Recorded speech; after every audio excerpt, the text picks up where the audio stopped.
Hey guys, Team Hit here, coming at you today with another deck profile, and in today's deck profile we are going to be covering the 2 color control or 2cc, or even the McDonald's deck that has been running very rampant recently. And of course this came out in set 1.5, this is where it really started to circulate, but it's really popped up a lot more now with how much it can do and how much recovery that yellow has now just overall. Before we actually get into the video, here is a message from our sponsors. Ultimate TCG is a store that stocks everything TCG related. Whether that be Yu-Gi-Oh, Magic or Digimon, you name it, they've got it. Head over to their website and use the code TCHIT505 to get 5% off your order. Have you been looking for your new favourite playmat? Well, Chao Sugoi is the place to be.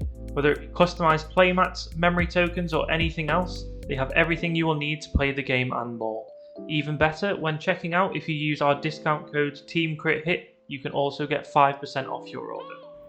So yeah, let's get straight into it. So it's actually very easy for me, and this is the easiest deck profile I've ever had to do for babies. And it's because this list specifically runs on a mix of the 2 color control and a little bit of a variation of the Mega Zoo elements to the deck.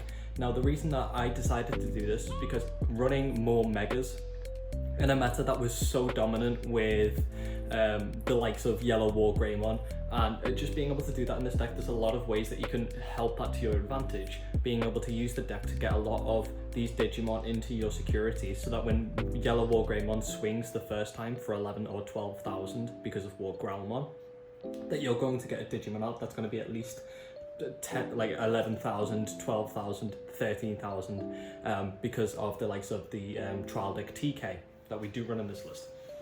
So we'll start this, we start with all of our lists, we'll start with our babies, and as I said, this is the easiest one because I'm running 1 Koromon. We run 1 baby simply because we want to be able to hatch this and then automatically we can use any of our red cards. We run 8 red options in this deck, and just being able to cast them straight off the bat without having to worry at all is really useful, and I really like that. Also, some of the lists are running more of a pure yellow control list, and that's with the babies, and that does allow you to have different elements to it with the likes of a lot more recovery because of those rookies, and a lot more draw because of the being able to just do your normal shenanigans of the game from the raising area. That's not something I like in this deck, that's not for me. My main reason is I just don't want my opponent to swing into security and I get a rookie, and then that can cost me games at time, and I just really don't like that, so I really went with this build. So yeah, we're running 1, and next up, straight to jump it off, we're not running champions, we're running 3 rookies, but they're not rookies really. So we've got Magnetron. So this Magna came out in set 1, I believe. Yeah, it did. And it's very nice. It's very simple. It is a 7 cost, and it has the on-play effect of trigger recovery +1, and also the inheritable of during your turn, this Digimon gains +1000 DP for every security card you have. And that does come up when you're swinging it sometimes. And this is just an insane card because you'd think putting your opponent to so much memory is so painful, and it usually is in every other scenario. But because of how this deck plays, where you just don't really care because your opponent's going to swing into security and more than likely lose the Digimon that they've spent all that memory building up anyway, getting that on-place recovery not only puts you ahead if you can get this turn 1, but then you can Digivolve something that will gain you additional value again on top of this as well. Really nice card, and definitely running at 4 in this list, 100%. Next up, and to finish off our ultimates, I'm running 3 Misty Mod. Now this is something that I chose to actually put together more later on, so a lot of lists are running a lot of Misty Mod, and it definitely came up clutch for me in the Evo Cup that this placed in, so I haven't even talked about that. I placed 18th in the Bandai Evo Cup with this list. And yeah, the Misty Mon actually came in really clutch for me on the day. What I was originally running was 2 Misty Mon and 2 Volcanic Dramon, and I really liked that because because Volcanic Dramon has the plus security attack on swing anyway, it just allowed me to have such additional pressure when it comes to that, and it can be really scary because people spend so much time concentrating on trying to kill you that they just forget that you also pack a punch at times. But the Misty Mon came in clutch for me because I really wanted to be able to go into some of the Valderarms more than anything. Being able to go into Valderarms was extremely useful for me, and that's the reason that I decided to run the Misty Mon, because I just thought it was more consistent, and it definitely showed to be on the day. Next up, we are running for Magnetron.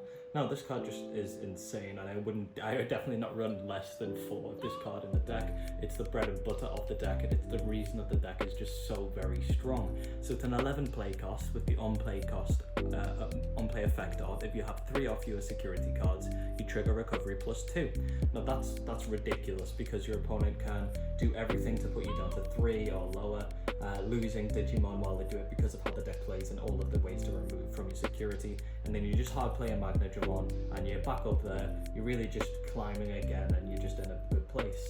What else is ridiculous about this card is its one attacking ability. So its one attacking ability is you may play 1 yellow level 3 Digimon card from your hand without paying its memory cost. Now this is so critical because in this list we are running 3 Lucemon. So if you don't know what Lucemon does, Lucemon has the on-play effect of recovery +1, and that's all you really need to know in this situation, because that's what you're going to want to be doing. You're going to want to be swinging with the Magna, summoning a Lucemon. So not only at the turn before, if you hard play this, you're going to be gaining 2 recovery back. You're going to be summoning a 10,000 DP rookie that recovers on play. Also with the Lucemon, you can hard play it for 5 if you have 10 cards in your trash, which you're going to want to do because you don't want to pay 13 to recover once. I've never done that in this deck. I think you just give your opponent too much advantage just for 1 recovery. The Magna is good, but the Lucemon 13 cost is, it's like double the cost. But yeah, Magnetron, very OP, very, very nice. Lucemon combo with Magna, even more insane. Next up, we have some more megas in the form of 2 Seraphimon, which is kind of like known in like most lists. And I actually decided to run 1 Kentaurismon, and I'll talk a bit about the Kentaurismon in a little bit. But first off, the Seraphimon. So Seraphimon is a 3 Digivolve cost mega, and that's all you really need to know. You're never going to want to hard play this really. I mean, it can have security attack +1, but you don't really want to pay 12 for that for a 10,000 DP based mega. But the reason that we're running it is because it has the when Digivolving effect of trigger recovery +1 from the top of your stack. So turn 1, being able to go, okay, I'm going to play a Magnetron, I'm going to recover, and then turn 2, you can go into Seraphimon. You've recovered twice, and not only that, you'll now have a 12k based mega with security attack +1, putting pressure on your opponent, and then they're going to spend time concentrating on removing this, or they're going to completely ignore it, keep going for your security, and lose because Seraphimon adds so much pressure to it really. Really nice. It's just good. It's security attack bottom of during your turn effect is if you have 3 or more security cards against +1 security attack, which is simple, very, very nice. And now onto one of my favourite cards for yellow, Kentaurismon. So this was a spot that I was going back and forth on. There are a lot of different things that people are running. Some people are running the Shine Greymon in this. And although I'd actually tried the Shine, my issue was with the Shine is that it costs 4. So when you have your TK team out, that's putting you to 3 every turn. You then putting your opponent straight to 1 means that you couldn't go into your Valderoms after you shined. And a lot of the cases, you wouldn't need to because you're removing things, but I still just like the idea of being able to go, okay, I'm going to Digivolve into a Mega, and now I'm going to Valderoms. And with Kentaurismon, when you Digivolve, you actually get an additional value, because if you can't kill everything, then at least it can't like super wipe you out, and you can remove some of the critical pieces when you go to Valderom next. Another reason why I like this so much is because of the on deletion effect, which is one of your opponent's Digimon gets minus 11,000 DP for the turn. Now I built this deck, as I've already mentioned, specifically to beat War Greymon, and that 1000% came up for me a lot during the games, because I played against 4 different War Greymon lists and I beat them all. Now this Kentaurismon is very fantastic because you can either swing into the War Greymon, they'll both trade, and then you can delete something, or you can do what I did a lot on the day, is constantly bombard your opponent's security with it, and them just not being able to do anything, because if it does die, you can delete their War Greymon. If it survives, it's just adding additional pressure because they don't want to swing into it, because I'm going to be killing something with that on deletion effect. So yeah, something to watch out for, of course, is if yellow has War Growlmon underneath it, it's going to be 12k. So you definitely need to be aware of that. But it did come up a few times for me. I played this card a total of, I think, 4 times in the day, and throughout the entire day just being able to swing into security, and that swinging into a War Greymon came up a lot for me. Removing 2 cards from the cost of 1 mega was fantastic for me, and it meant that I could save my Valderoms for other additional plays, and I could be a bit more greedy in some other areas too. So next up, we're running the more Mega Zoo side of it, we're running 3 Puppetmon and 2 Machine Drummon. Now originally my list was 3-3, but I decided to cut the Machine Drummon down a little bit because I just found it a little bit cloggy, and I don't want to draw this really early. I just want to be able to punish my opponents who go into a level 7 Mega. But first off, Puppetmon. So Puppetmon is just a very staple card in the Mega Zoo. And the reason that we're so happy to play this is because Valderarms is able to be placed on top of a yellow or a green card, and obviously Puppetmon's green. So the idea behind the Puppetmon is you hard play Puppetmon and you get that on-play effect of suspend one of your opponent's Digimon, and during your opponent's next unsuspend phase, none of your opponent's Digimon can unsuspend. And then it has the when attacking effect of you gain 1 memory. Now I triple Puppetmon one of my Wargreymon opponents, and they just sat in frustration because after doing it, and once they removed the first one, went into a Valderarms, couldn't remove the second one, and then when I thirded them, they couldn't remove that. So by the time I played the third one, I've already swung, killed something, and then I played this and everything's locked again, and then I've opened to play even more Valderarms on top of them, and I'm gaining 2 memory by attacking things first. And it just, although yes, they were able to go really wide to try and counter me for that, they were playing very high cost, ultimates, for example. I don't mind hard playing a Puppetmon for 11 for my opponent to play an ultimate and a rookie then, because then they've got 2 cards out and I've locked their turn completely and I can swing into something, gain a memory in Valderarms if I want to. Puppetmon can really come in clutch, but also this card just adds such immense pressure if your opponent just doesn't have blockers. One game where I double Puppetmon somebody, I Puppetmon their blocker, I Puppetmon their blocker, swing for game. Really, really strong. And my opponent's just sat there this is not what I expected, because they're always thinking, how am I going to beat this guy? How am I going to beat this guy? And never, oh my god, this guy's going to beat me, physically. And I had a little bit of talk with a Wargreymon player because he said the very common question of, how do you beat that deck? And it's not easy, to be honest. A lot of it is luck based, and when you're playing this deck, little things like this really help you to just try and make it not so much luck based. Having access to tools such as the Machine Drummon and the Puppetmon really come in useful, and I like this deck as a toolbox. Now Machine Drummon came up a little bit at the time. I think I played this card twice, and in 7 rounds that doesn't seem like a lot, but when I did play them, it secured me the game. So the reason that I run this is because it's a 12 cost, which is high. It has blocker, which is the key card, the key thing of this, being able to block your opponent's Wargreymon and then just scare them in general. Not Wargreymon because they can minus it by 6, of course, but I played against Imperial Drummon, and it meant that they wouldn't swing out Pile Drummon first, for example, because I could just block it and just stop their entire thing. So it's turning 3 attacks to 2, and little things like that do come up very often. But the reason it's nice is because it has that on-play effect as well of trigger Digivolve 2 on 2 of your opponent's Digimon. Now, being able to punish my opponent when they went into the likes of a Valderarms or a Millenniumon or even an Omnimon, for example, is very, very nice. Being able to set them back and just stop them from being able to do a lot of stuff.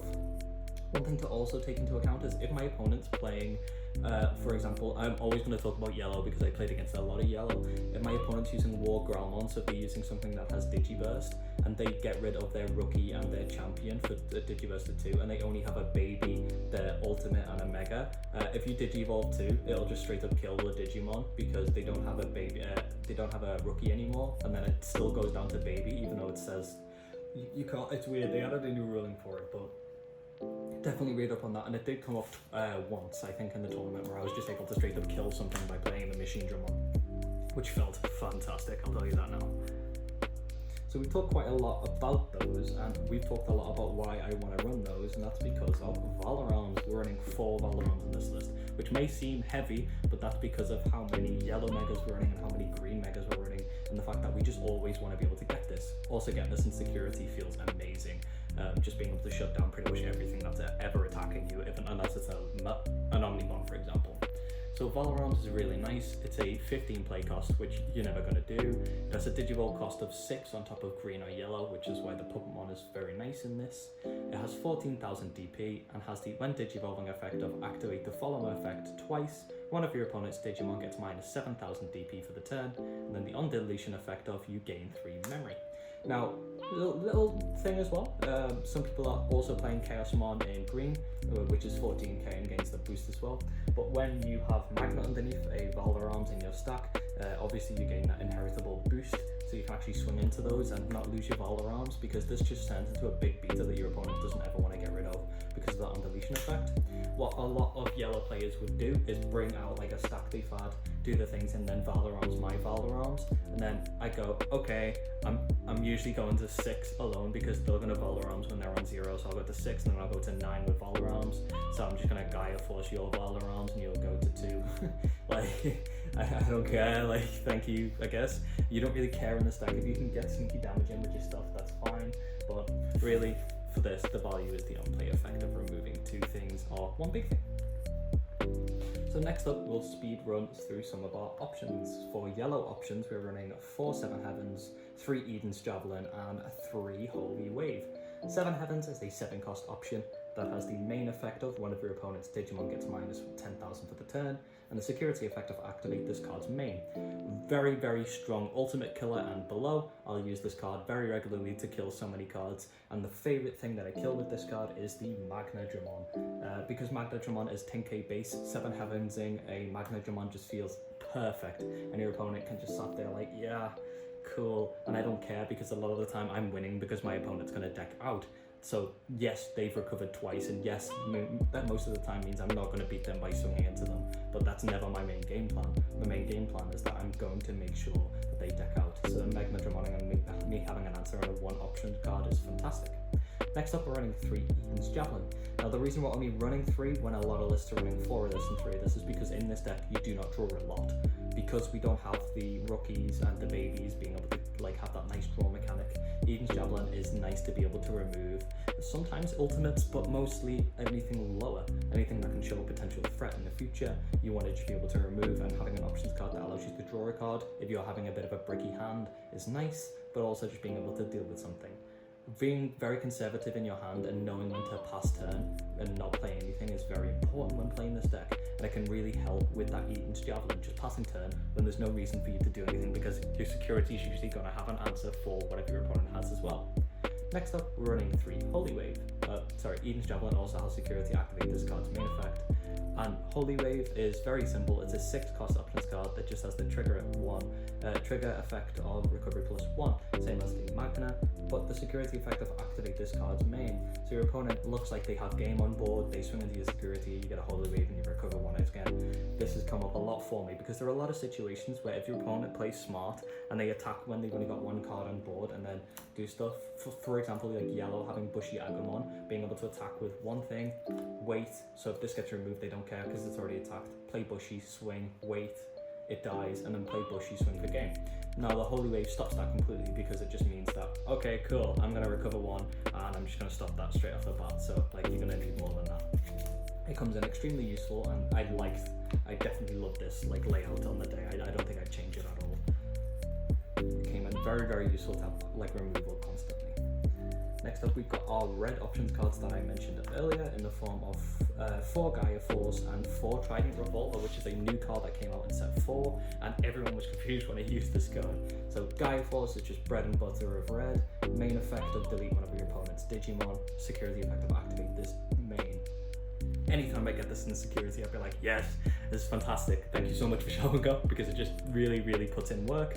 But the Trident Revolver on the day is definitely my MVP of the deck because it absolutely came up so many times, and just using its effect was beautiful. So it's a 6 cost options card with the main effect of delete one of your opponent's Digimon with 6,000 DP or less. And then if you may play 1 Tamer card with a play cost of 4 or less from your hand without paying its memory cost. Now these both have the security effect of activate this card's main effect, and I use this all of the time to just completely remove champions and then be able to play either my TK or my TK.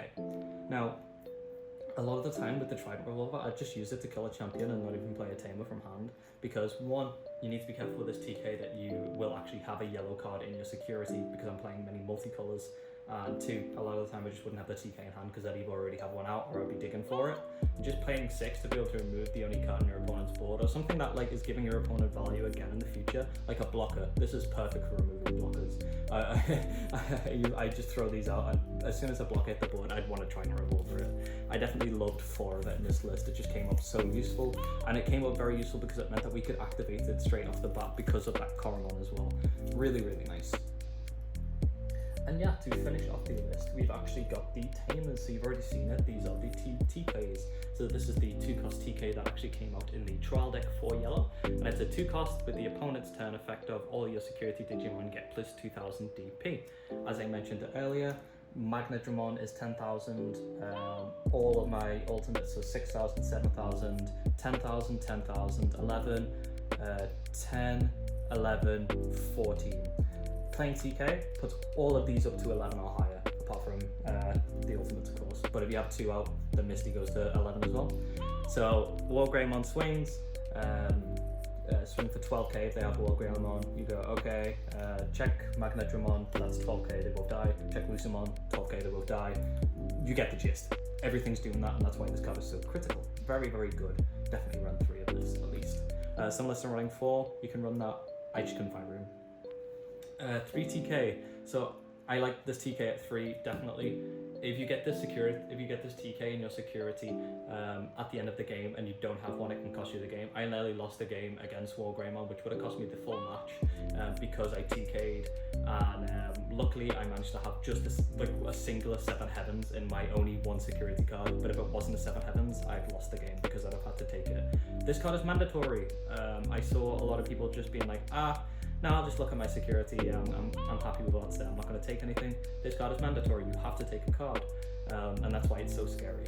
So it has the start of your turn effective. If you have 2 or less memory, set your memory to 3, put the on-play effective, look at your security stack, and then reveal 1 card in it and add it to your hand. If the card is yellow, you trigger recovery +1, and then you shuffle your security stack. Now this is fantastic, and this card is very, very OP and strong, and still, in my opinion, the best tamer in the game. Not only in this deck, because you can look at what's in your security stack and know if you need to recover more to get some better cards in there, and just like filter through, but also to add, play this turn 1, add Magna, play this, add Magnetron, just be able to get like pieces that you need to like, it comes in extremely useful, and it's definitely still viable to run. You just really need to watch out about that thing that I mentioned, like it can kill you accidentally. But that is our red-yellow control list. Let us know what you think about the deck. Let us know what your favorite deck is in the meta. And are you struggling to beat this? Because if so, let us know any tips that you think actually help people. Before you go, here is a message from our sponsor. Crit Hit Game Hub is the largest gaming store in Liverpool and stocks all things games. From card games to D&D to Warhammer, whatever game you play, they have a place for you. Also, using our codes CritHitDigiTeam, you can also get 10% off your order.